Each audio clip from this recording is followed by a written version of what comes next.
Hubert Faustmann. Hubert, please.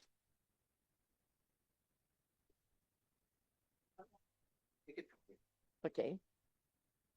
So Hubert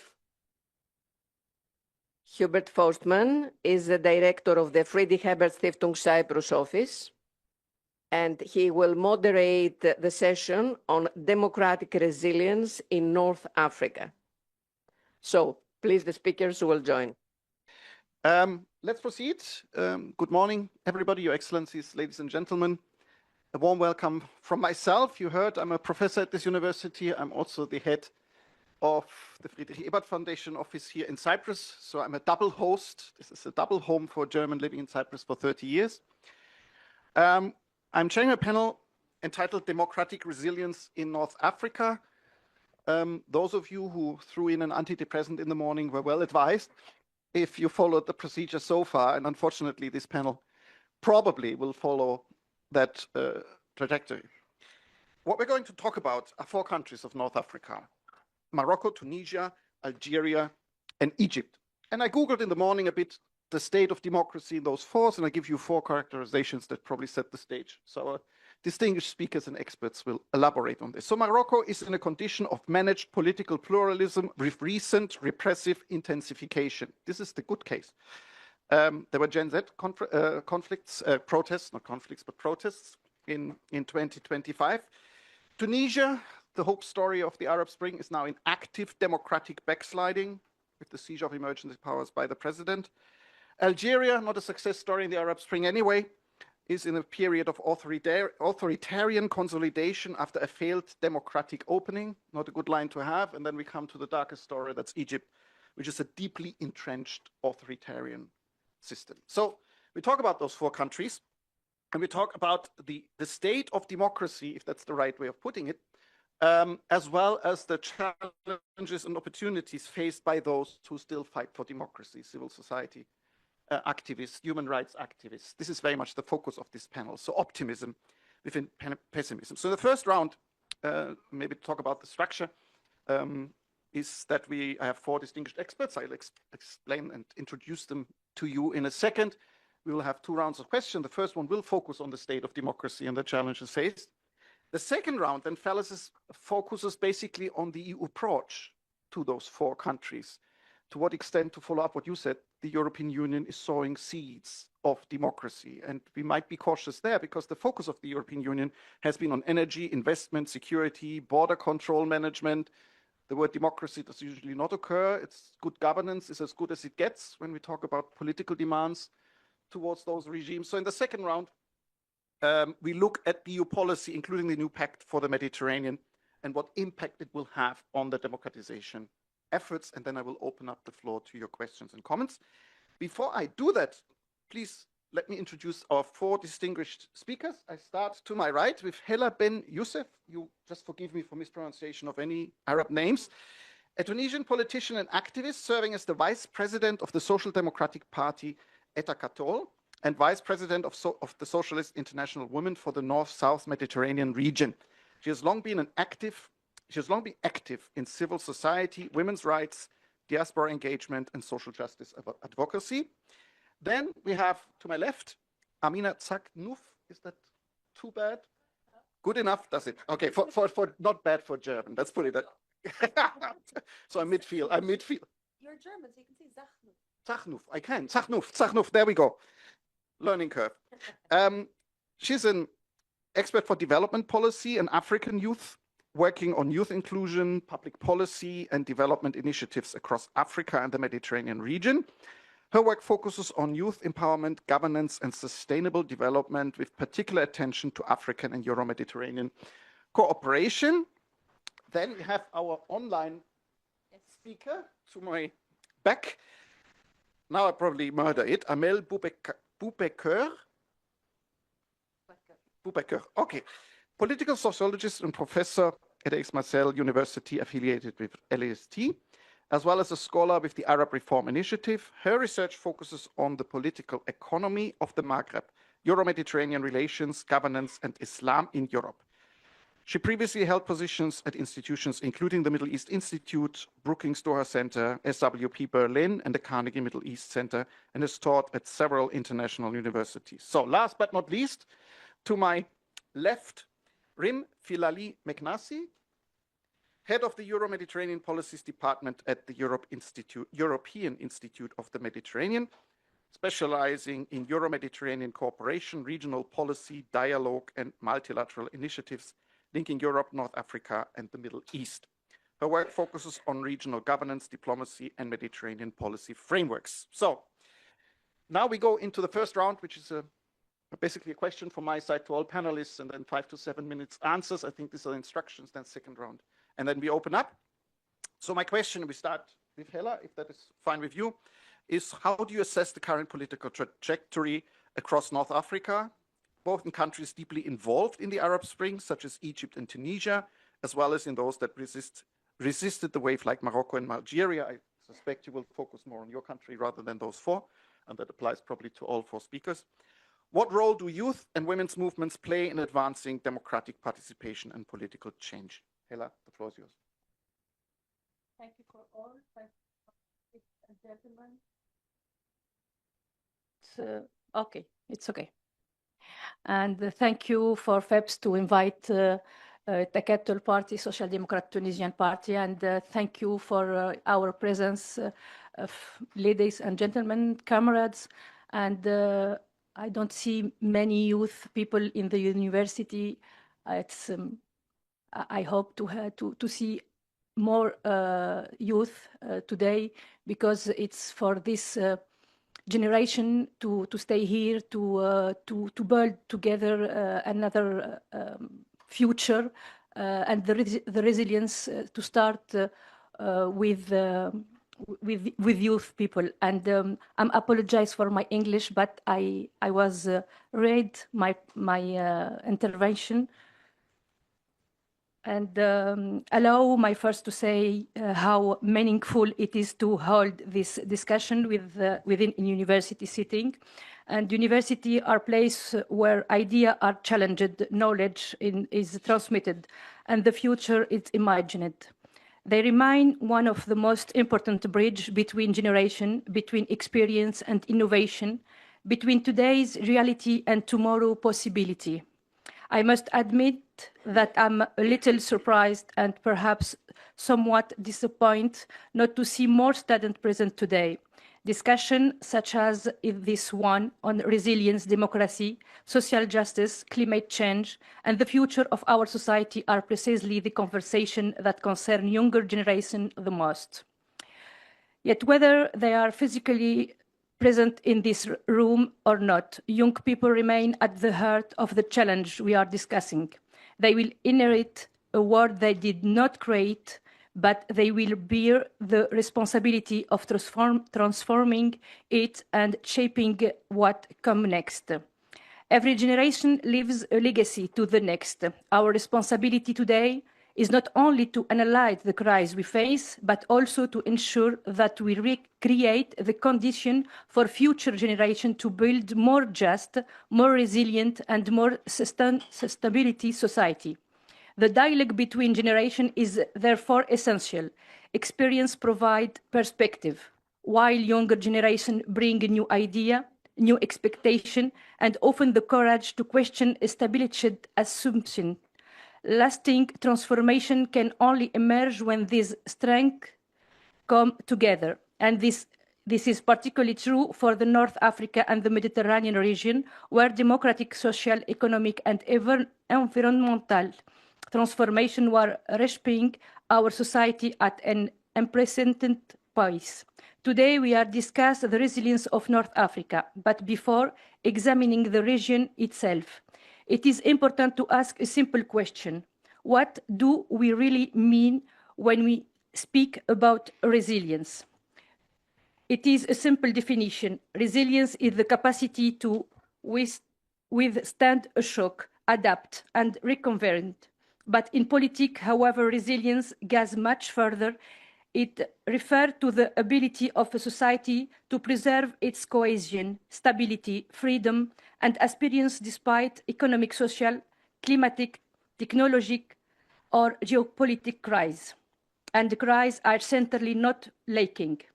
We are living through a period marked by armed conflict, geopolitical tension, climate change, technological disruption, transformation of labor market, migration challenge, and the rapid rise of artificial intelligence. North Africa stands at the heart of all this transformation. It is simultaneously African, Mediterranean, Arab, Amazigh, connected to Europe and linked to Sub-Saharan Africa. It is not the margin of the world. It is the crossroad of the world, and its resilience is directly connected to the resilience of both Europe and Africa, because the Mediterranean is not a border. It is a charted space of destiny, and it is from this perspective that I would like to address the two questions before us. The democratic trajectory of North Africa since 211. 15 years after the uprising of 211, we must look at North Africa with lucidity and honesty. Yes, we have witnessed progress. Yes, we have experienced setback.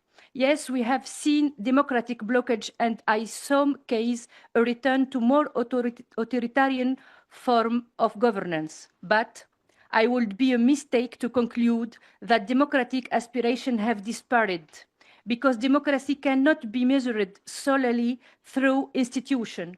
It must also be measured through the profound transformation taking place within society itself. And since 211, a silent revolution has occurred.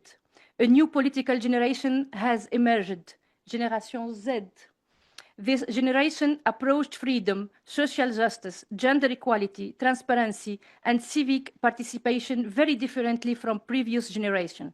Expectations have changed, social norms have changed, but the relationship between citizen and power has changed too. Young people no longer want to vote once every few years and then remain passive observers. They want to participate, they want accountability, they want transparency, they want to be involved in shaping the decisions that affect their future. This is why the democratic question cannot longer be reduced to election alone. It required a profound reform of institution, administration, legislation, governance system, and the relationship between state and citizen. The Tunisian experience teaches an important lesson. Before 211, many international observers considered Tunisia to be a stable country. Macroeconomic indicators appeared satisfactory, and yet a revolution erupted. Why? Because stability cannot be reduced to the absence of conflict. True and sustainable stability is built open. Social justice, dignity, equal opportunity, citizens' trust, and democratic participation. Civil society has played a fundamental role in the revolution and in the evolution to the Tunisian governance. Since 211, associations, trade unions, women organizations, NGOs, journalists, and human rights defenders have often acted as guardians of democratic space.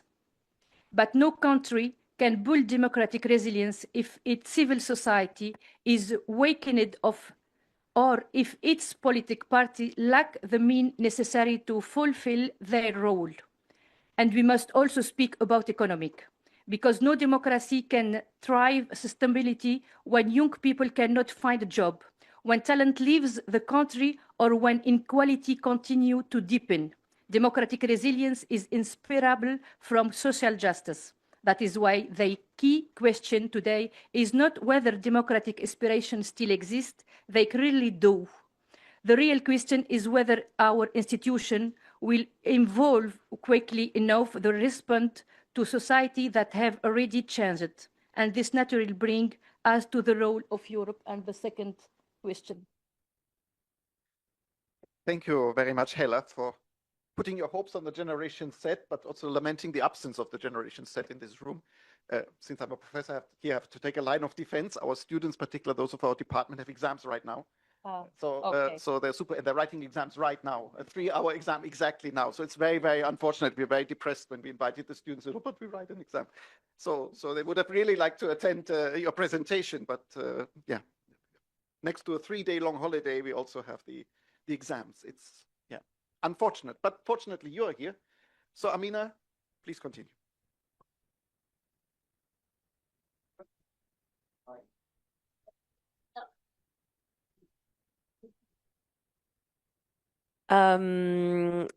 Thank you all very much for all of your insights, for everything we've learned from you yesterday and today. This was a really fascinating conversation all throughout, so I'm grateful and happy to be here.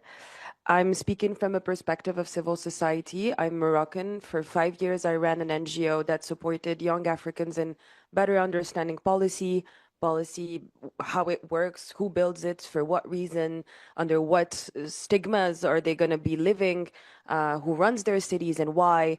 The stuff that makes life is what I've been interested in sharing with young Africans and that generation Z particularly. It is the first time for me that I'm speaking on a personal ground rather than represented at an organization that I left a few months ago. So you get just me this time. And so I think my personal issue here was how we actually deploy an imaginary that Morocco is a very stable, politically pluralist country. And I do have to push back on that a bit, mostly because the question that you asked assumed that Morocco and Algeria resisted the Arab Spring. They didn't resist it, they absorbed it. Those are two different things. Morocco has a very specific playbook that it started implementing in the 1960s and that it perfected every time a social movement has occurred. And now that playbook works like magic. Every time a social movement erupts in Morocco, the same thing happens. A movement gets traction, gets identified, gets contained, gets offered a symbolic concession of some sort, and then is waited out. My parents could tell you the same story. I'm telling the same story from the 2011 protest where I was 14. My cousins will tell you the story in 2025. I'm pretty sure a lot of people will tell you the same thing in 2035. That is a full soundproof playground. In February 2011, a lot of us, or at least me, I was quite young and hopeful and story-eyed about the notion of democracy, accountability, and understanding what the left could do for a country like ours that believes in social justice, that wants freedom, security, and dignity for all. What happened is that in the few months of the protest, a constitutional commission happened. It created a new constitution with a referendum voted at 98.5%. Which are never, very encouraging numbers when you come to think about pluralism. And the state continued to maintain control over the judiciary. The royal family actually controls the judiciary, the security forces, the strategic appointments. All of those were untouched. By January 2012, the entire movement was gone, either imprisoned or just vanished and disappeared. That's the reality of how Morocco came to be this very stable, safe haven for companies, Carrefour of the halfway between the Mediterranean and the Africa and all of that. It came at that price. It came at the price of the Gen Z in 2025 as well. 8 women died in a hospital in Agadir, again, in the country that prides itself with its fantastic architecture. Every time you'll speak to a Moroccan and you come to Morocco, he'll say, "Did you see? Our highways are great. We have great highways." Sure. Agadir has one of the most dire public hospital systems. A lot of people called it the death toll. And 8 women in the same week died through a cesarean section that was failed, which are entirely preventable deaths. This is what struck the Gen Z 2025 movement. At the same time, Morocco was building this image of, we will be hosting every sports event that will ever exist on Earth from now on until the end of time. So we will be doing the Men's Cup and then the Women's Cup. And then sometimes if pets want to do something, perhaps we have a stadium for them in Morocco. Every sports event is now existing in the country. We're still unable to serve, basic infrastructure to people. And so people went out. They had the same demands as we did in 2011. They asked for the same things. They asked for public accountability. They asked for more infrastructure. They asked for human dignity. They're in prison now. A lot of feminist movements are the same. The same thing happened. They were repressed, contained, evaporated. And that is just the entire sense of stability Morocco loves to kind of showcase. I say this with the utmost love for my country, but there's no sense in not being critical in front of something that you just cannot bear to see anymore. And the truth of it is that I said it before, it didn't start in 2011. Morocco has a great history of dismantling the left. It started right after the colonization process, and the left has been, not just as a political party and political movement, but as everything that creates an intermediary between civil society and voting groups and the government and the state. By that, I mean syndicates, I mean third places, I mean every bit of civil society architecture, organizations, NGOs, associations, anything that can build the muscle of civic engagement and that can build the muscle of democracy has been either deleted or co-opted or bureaucratized or too dangerous to inhabit. And so now, when you come to look at it, Morocco has 600,000 people currently in syndicates. We're a 40 million people country. So those numbers are absolutely tiny.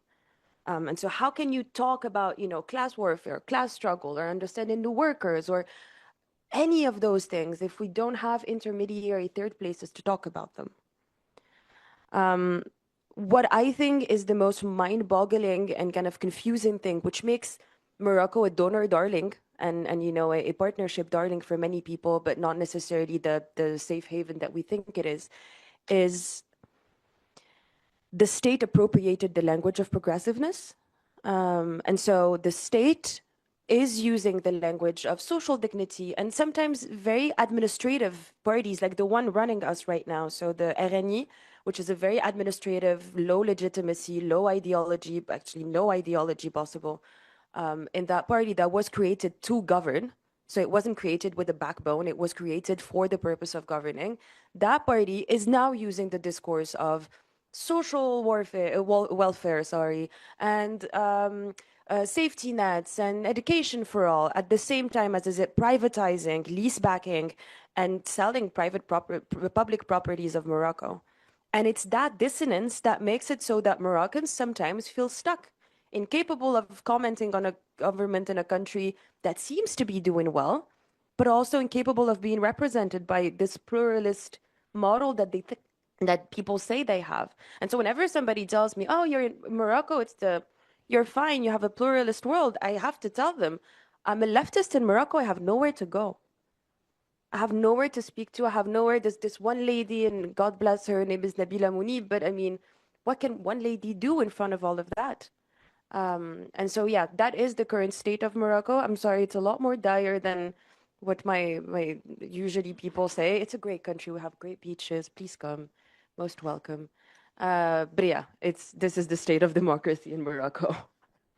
Well, thank you, Amina, for as impressive as depressing presentation of the state of Morocco and a system that absorbs change in staying the same by pretending to change.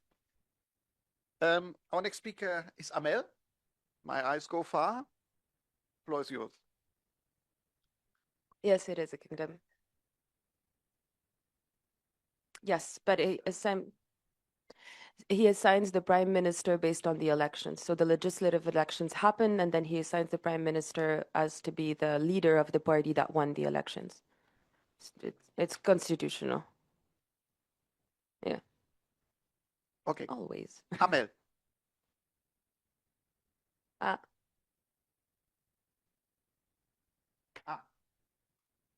Amel, you're muted. That we get talk about North Africa this morning, despite have the colleagues that have better knowledge on individual situations in the countries. And I have my fellow Moroccan compatriot here, Amina, that spoke quite well on the image of democracy in Morocco. I wanted to, go higher on a more regional vision on democratization in the region, since it's a bit more my expertise. And also how the EU deals with this before getting to a second round of, recommendations and ideas of where to take it.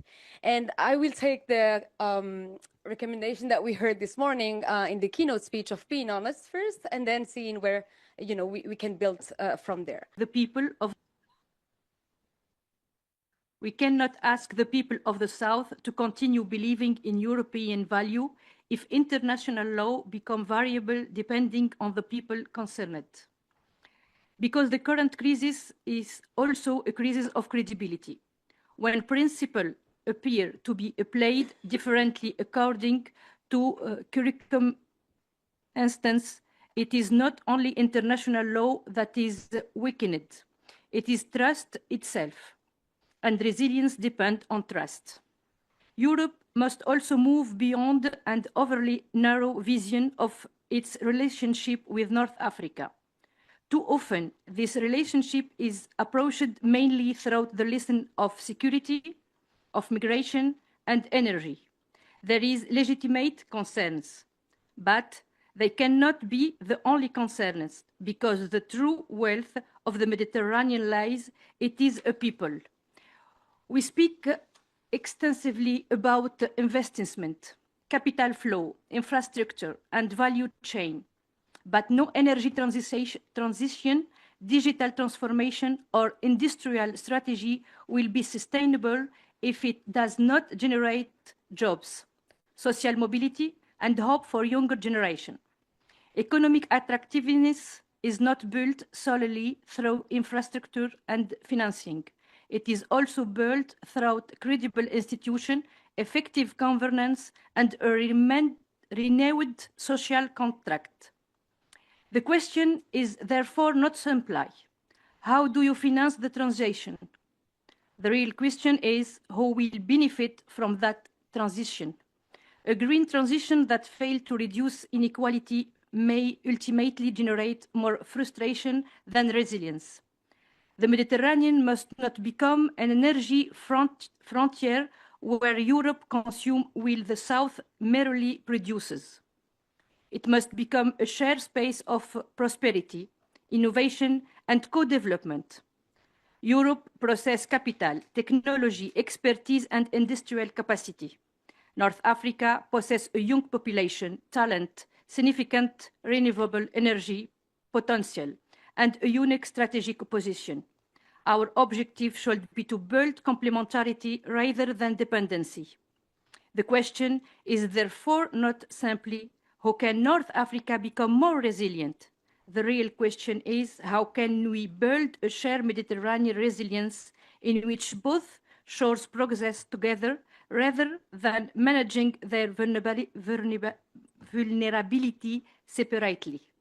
And I think to the conclusion, I speak with the real situation in Tunis, but I think it's after my colleagues. Yes, it's open, yes. But you're done, right? Okay. Well, thank you very much. No further ado. We are running short of time. Amina. Yes, I'll do my best too. I just wanted to say first that in the 10 years that I've been coming to conferences about development and Europe and what we can do, I think I've heard the word paradigm shift more than I heard my name, which can be worrying at times. I mean, if the paradigm keeps shifting every year, maybe it's because it's a cute buzzword that we use to feel that we're creating something new, and I don't feel like we are. So that was my little piece of intellectual clarity. That being said, I come from the world of development economics and finance, and so my job is to fund projects that have the potential to alleviate poverty and inequality. And one can argue that getting out of poverty, getting choices and agency in life is the first step towards participating in democratic processes. And so I think that's maybe where the blind spot of the EU is and could be reinforced and could work stronger towards that. I think we're seeing how development aid is being challenged all across Europe and all across the world. We've seen the death of USAID. We've seen how budgets for development aid have been drastically reduced in the 2 years. And I think what it shows is that that notion of international solidarity and cooperation that we as progressives, as I've heard so much today, need and want and believe in is getting hollowed out. And it's just becoming something that will look like pure self-interest and hyper-liberal and have a post-colonial mindset. Though you could argue development aid itself was post-colonial, it was, but it still held somewhat of a kind of all of its flaws, but it held like a normative claim that there were obligations between richer and poorer countries that exceeded transactional logic, and that we're watching the abandonment of that claim as we speak. And I think it is the Europe and European countries and the EU's responsibility, dare I say, foresighting responsibility, to uphold it, to defend it, to fight for it, and to show that this is what we are made of, as because I am also European. This is what we're made of as Europeans in terms of values. And so what that would look like for democracy in itself is, for example, let's say, I don't know if you've heard of Achille Mbembe. He's a Cameroonian scholar based in South Africa, very known for all his post-colonial writing. He wrote a few wonderful books about post-colonial work, and he is now running an organization that's called the Innovation Foundation for Democracy.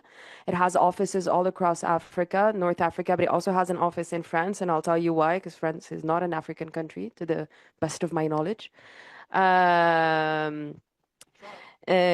Failed. But yes, so it's and this foundation is supposed to, as he says, rearm the muscles of democracy for the youth. So what they do is a lot of conferences. They give scholarships to students who want to work on democratic processes. They work on policy advisory. They work on a whole bunch of stuff. The problem here is that it's fully funded by France, hence the office in France. And so I think this is exactly the tension that Europe will have to reckon with as we try and foresee a world where we want to support democracy and democratic investments and futures, is that it's really hard for donors to do something and not put their flag on it. And I think Europe would be really cool if it stopped putting flags on stuff and just did it instead. And that would be a lot easier for everybody to kind of work with it, run with it, and not be targets, systematic targets whenever they try to implement something out of civil society. And then I wanted to come back really quickly to my notion of agency, because there is a whole terrain of interventions that can exist, that already do exist, but they need further funding and further support from the EU to build democratic agency, and that nobody requires to call democracy at all. Randomized evaluation of cash transfers programs show that when you reduce material precarity, civic participation goes up. So the less people are poor, the more likely they want to participate in the civic world. Sounds crazy, but it's true. Participatory budgeting at the municipal level makes people care more about their municipalities, even in constrained environments. There's measurably increased trust between citizen and local institutions when they know where their taxes are going and how they're being functioned and works. Last mile service development and service delivery, rigorous tested and cost-effective interventions exist everywhere. And I think that's the gap we need to look into to counteract the democratic cynicism that we all live in at the moment. Build real stuff, attributable, concrete, with a causal chain that enables people to see that it's not just about their voices, it's about their life and it's about their dignity on a human and personal level. And so I think that's what builds the muscles of democracy. And I think that's where the EU could have the most impact. And I'm not even considering the conversation around migration, because it's not my expertise, and there are people a lot more qualified to talk about this than I am. But, there's a whole world where Europe is a partner for learning, for agency building, for growth, and I'm hoping to see that world happen now. Thank you very much. I see Amel Beck on the screen. Do I hear Amel Beck on the screen? No, unfortunately not. So it's a bit like Moroccan democratization, no progress. This is, then let's just gain time and pass the floor to Rim. Thank you. I'll continue on the same lines we heard on what role does the EU play or could play.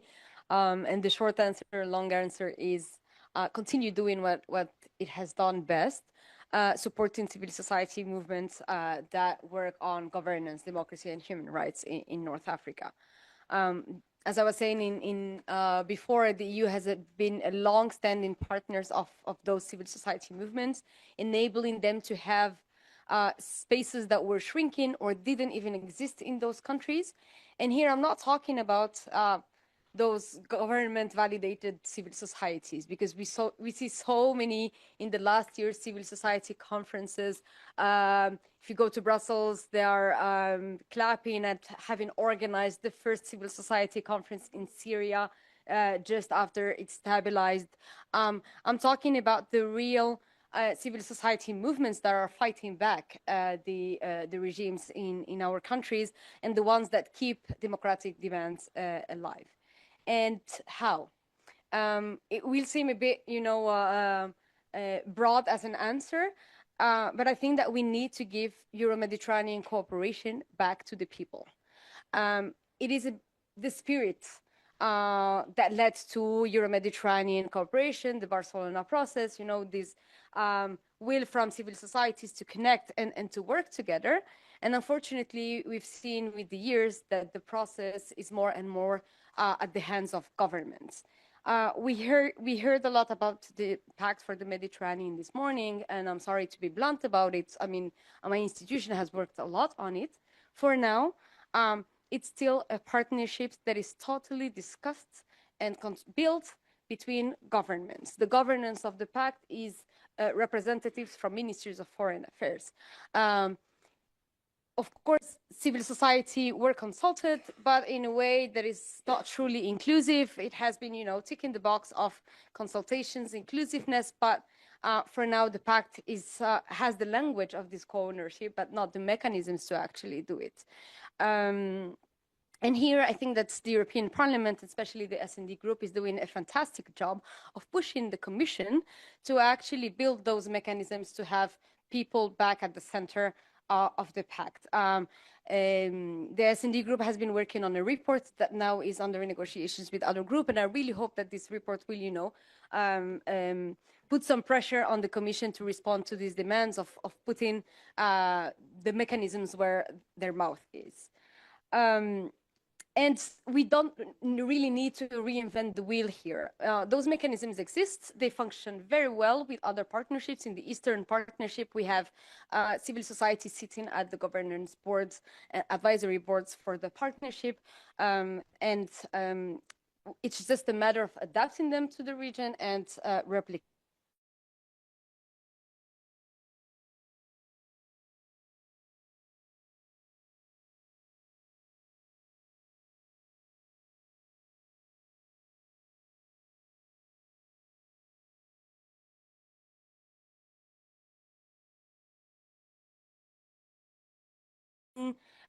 To do impact assessments and monitoring of the implementation of the pact, to know where the money is going.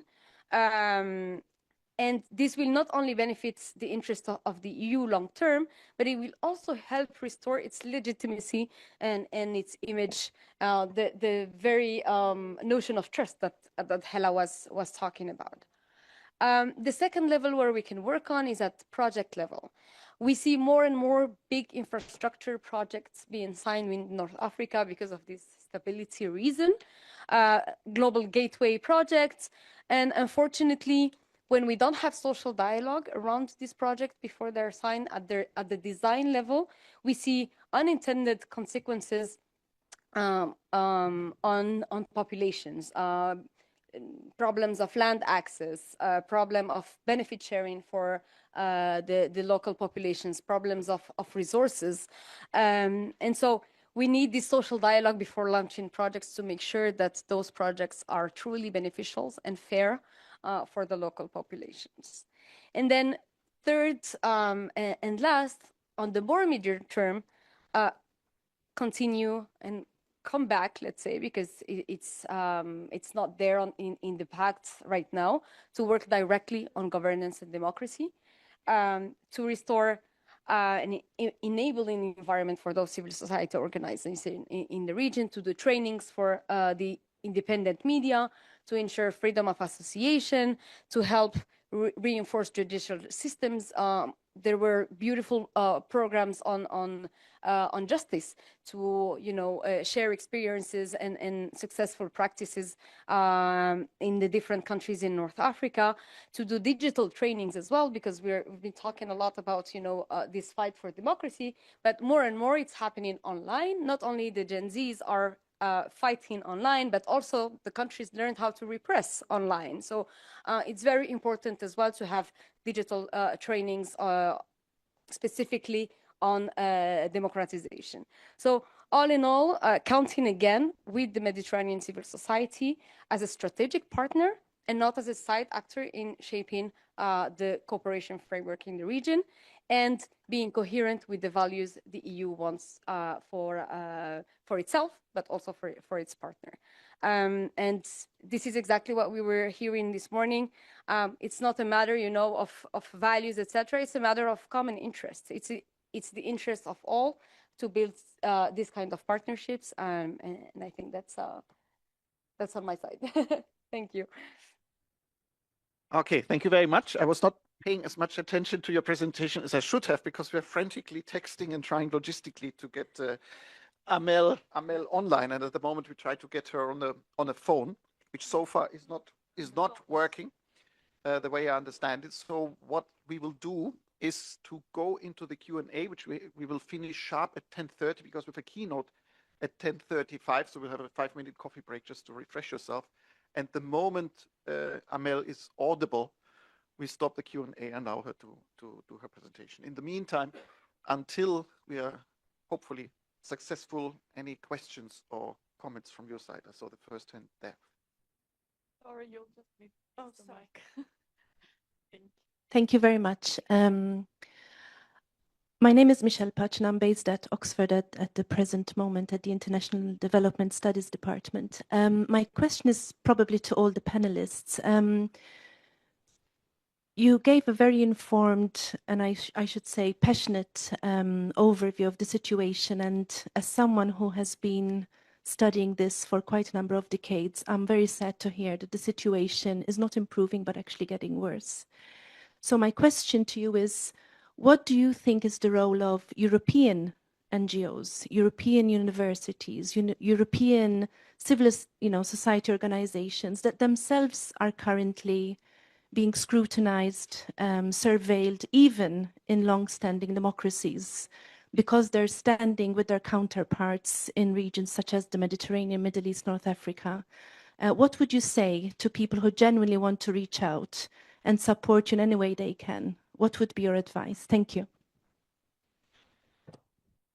Yeah, apparently we do have a sound, so I hope there's time for the answer. I have my doubts. If not, we have to do it during or after the coffee break, but I think Amel deserves the right to speak. We can hear you. Okay, thank you. Sorry.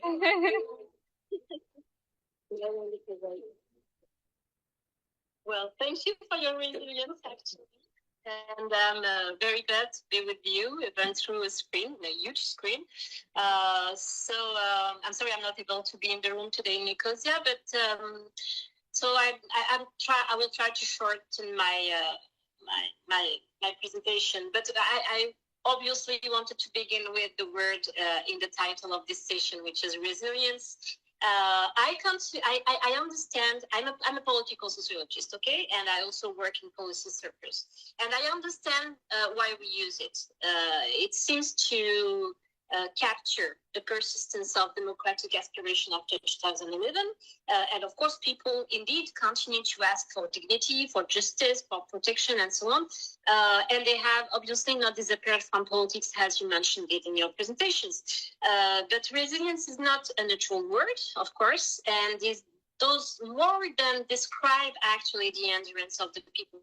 For me, and that's my point, it also shapes the way institutions look at societies under pressure. And it allows us to admire endurance and praise endurance, but without asking too directly, actually, who benefits from that endurance. And it allows international actors in particular, and as it has been mentioned by my co-panelist, to celebrate civic survival while also adapting very quickly their policies to the closure of political space. So, in one hand, this word resilience, it allows regime to tolerate some social demands, provided that they do not appear as political conflicts. And that's what I'm seeing on the ground. In much of North Africa today, people have indeed not stopped making claims, but this is the acceptable forms of claim making that has changed. And on both sides, when you have a demand for dignity today in North Africa, well, it has to appear as a development project. It has to appear as a training program. Your political anger, it has to pass through the language of youth training, women training, entrepreneurship, very much so, social cohesion, and so on. So this reorganization of political expression under constraints is what I would like to address today. Because it also challenges the usual story about 2011 that, in my opinion, has become too thin, because, you know, these usual sequence, we had uprisings, we had hope, and then backlash, and then fatigue of the people. I mean, that's useful as a chronology, but it does not tell us what happens actually after that people stopped to demonstrate, after people got arrested, after people understand what can still be said and what has become too costly to say. And if I am to take an example, or the example of Algeria, Algeria after the Hirak, you know, this mass movement who brought actually millions of Algerians in the streets each Friday, each Tuesday between 2019 and 2021. Post-Hirak, Algeria shows that very clearly. Of course, the Hirak, it did not create democratic aspiration from nowhere. It made it visible, but it was quite ordinary, actually, leaderless and so on. And people were talking about, indeed, dignity, but they were also talking about corruption and the humiliation that follows this corruption and the right to be treated as citizens. And so quite ordinary claims. But what came after was not simple resilience or science. It was people learning to be more cautious. They kept making claims, but they learned to move these claims elsewhere, into an administrative side, to create a startup, for example, professional strategies.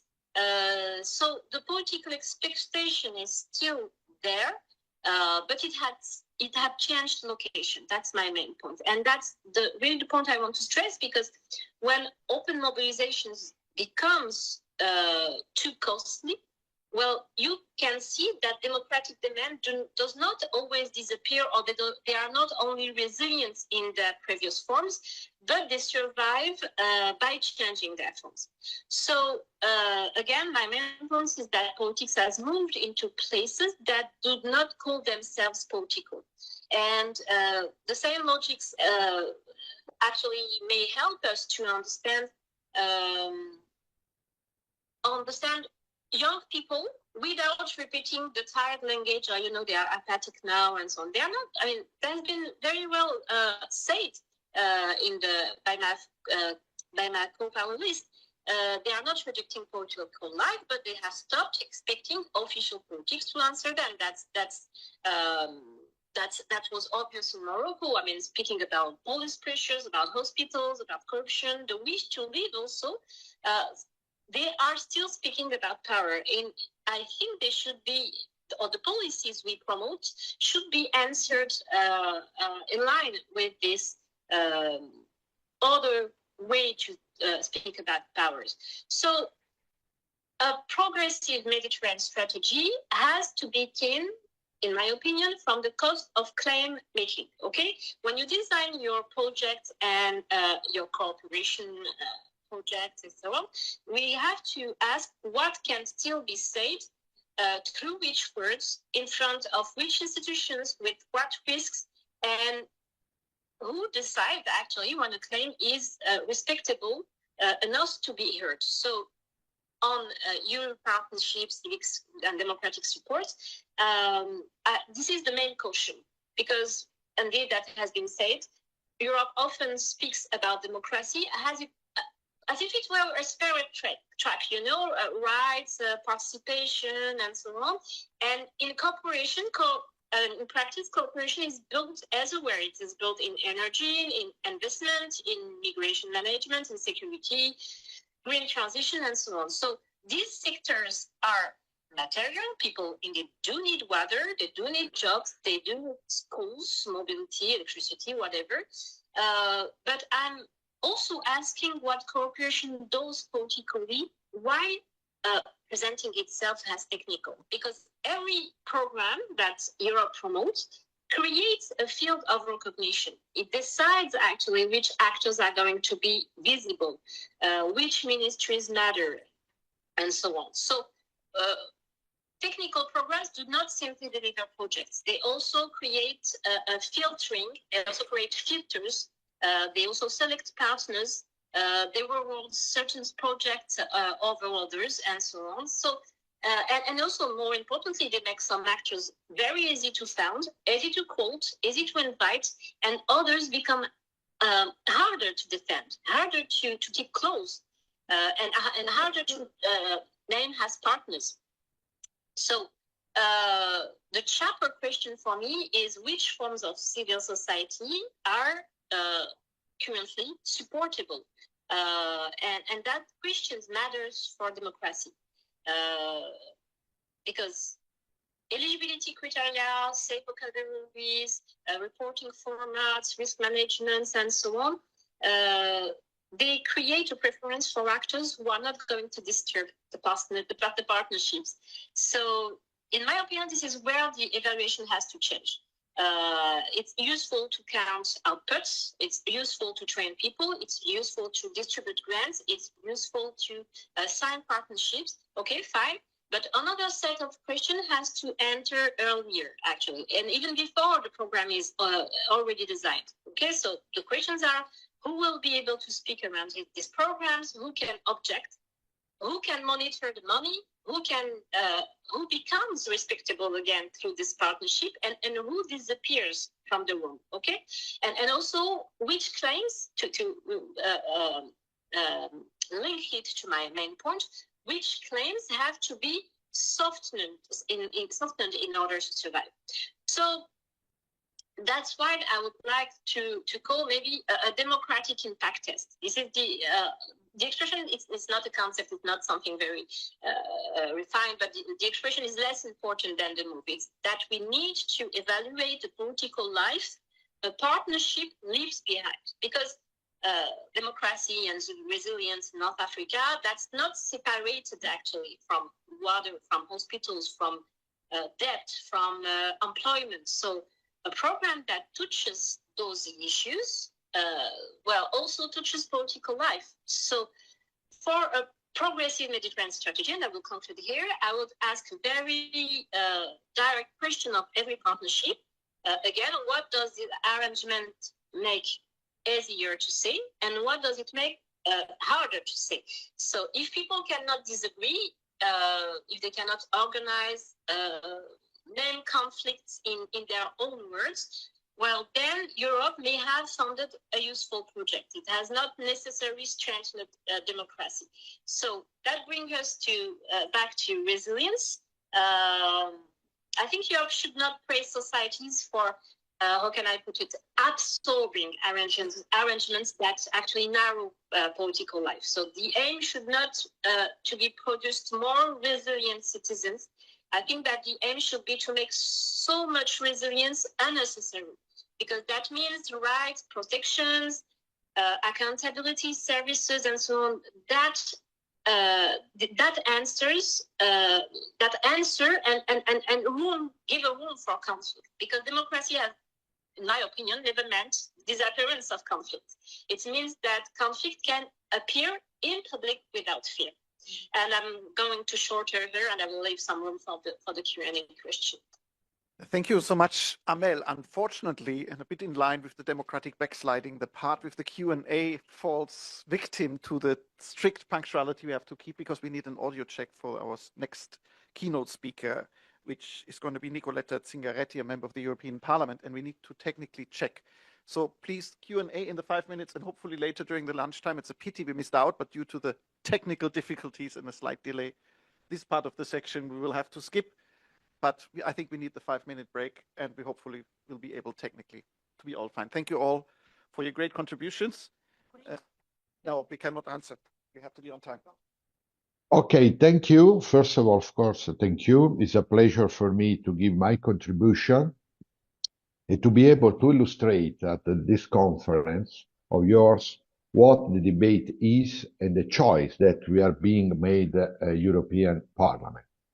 As the rapporteur of the Pact of Mediterranean at the European Parliament, I can say that we are starting an important parliamentarian process, a process that begins in a difficult time, marked by conflict, tension, fragmentation, and growing inequality.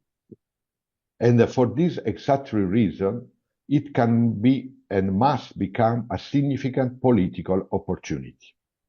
30 years after the Euro-Mediterranean Conference that launched the Barcelona process, Europe is once again questioning the meaning and the future of its relationship with the Mediterranean.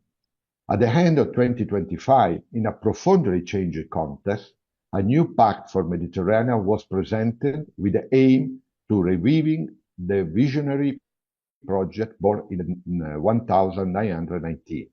To build a strategic partnership with the country of the southern shore in order to face together the major transformation of the contemporary world. The decision by the European Commission to relaunch a political, economic, diplomatic, and cultural initiative for the Mediterranean, including, this is very important, the creation of dedicated commissioner and directorate general, therefore represent an opportunity.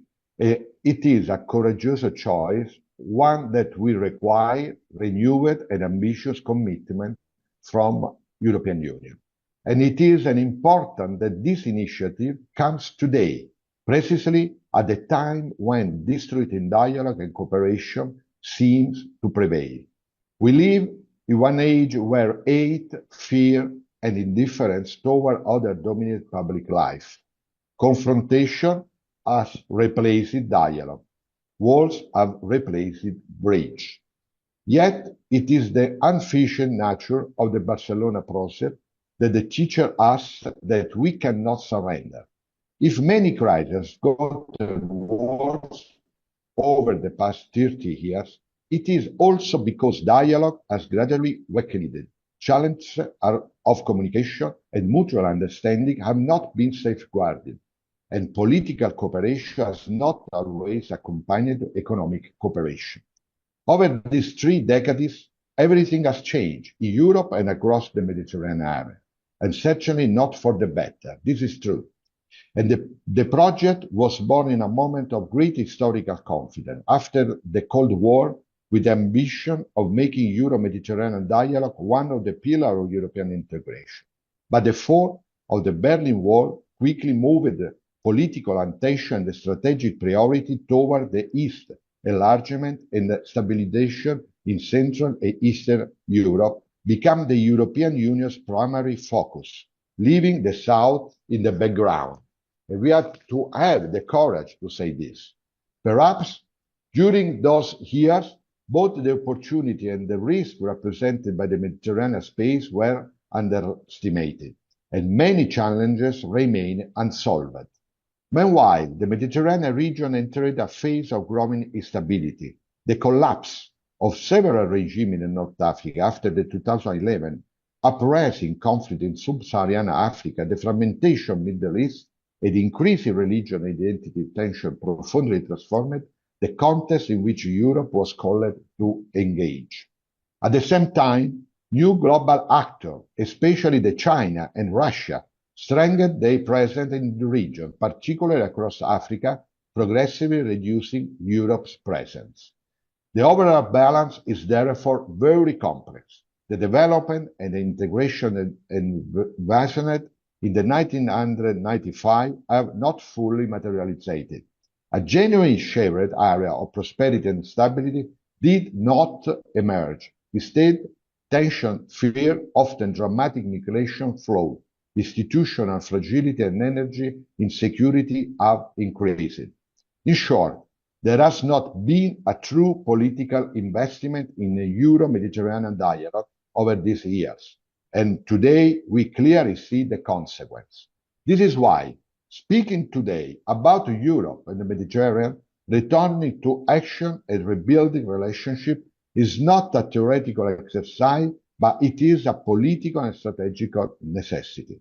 The Mediterranean is not simply Europe's neighbor. It is a shared political space in which the future of the European Union itself is at stake, from energy corridors to migration policy, from climate challenges to the construction of a new global alliance. If we consider only the country directly bordering the Mediterranean, we are speaking about more than 520 million people, shaped by extraordinary cultural, religion, social, and linguistic diversity. And this common space also belongs to the Northern Europe country, which must feel part of shared destiny. Potentially, this is an immense strength, but without cooperation, genuine partnership, it is also become a source of great instability and disorder. For this reason, as Rapporteur of Foreign Affairs Committee, I want to strongly emphasize what the role of civil society, of the people, and dialogue must be. We must not simply describe the present. This is the point. We must not simply describe the present. I repeat.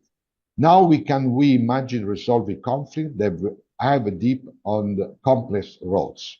But in this time of distrust and tension among governments in the region, we must have the courage to invest in the strength of civil society, in dialogue, in mutual understanding, and economic and cultural exchange. We must invest to the people, because we cannot wait for governments alone to rebuild a climate of peace and cooperation. And we cannot remain passive observers to the conflict. We must begin to create space for dialogue, to break down walls, and to build relationships. This is the deepest meaning of the new Pact of Mediterranean. Not surrendering to absence of dialogue, but bringing together the people who live in the Mediterranean every day. Culture, research, education, politics, university, civil society, organization, business, connecting different people, different religions, and different experience is an essential condition for creating a new climate of peace and cooperation. Investment and trade alone are not enough. Cooperation also means reopening channels of communication, expanding mobility and exchange, and no longer viewing the Mediterranean as a border, but as a bridge. And it also means ensuring that the European investment in the region are accompanied by strong guarantees regarding democracy, human rights, rule of law, and transparency. Today, Europe must demonstrate its willingness to build a true partnership among equals, not an asymmetric relationship between donor and beneficiary, but a shared responsibility based on genuine co-ownership, common objective, and shared vision for the future. These are all aspects we are trying to focus in my report. Repeating the mistake on the past 30 years will mean condemning the Mediterranean area and the broader Middle Eastern neighbor to further marginalization. But if Europe can rediscover a united vision and political courage, then the Mediterranean can once again become what it was historically always been, not a frontier to defend, but a bridge to cross, not a space of competition only, but a shared space of stability, prosperity, and peace. Because peace is not invented. Peace is built step by step. Together, and finish, we can contribute to build the impact of Mediterranean that is not merely a technical administration framework. This is the point, but a true political project of shared prosperity, stability, and dignity, but we have to do. Thank you. Thank you, Mr. Zingaretti. Thank you very much. We just had a small technical issue at the end, but we could hear, the overall of your message very well. So thank you very much for accepting our invitation. Thank you. Thank you. Bye. See you. And now I'll just call the next table. So the moderators and the speakers to join here, please, at this stage. Thank you.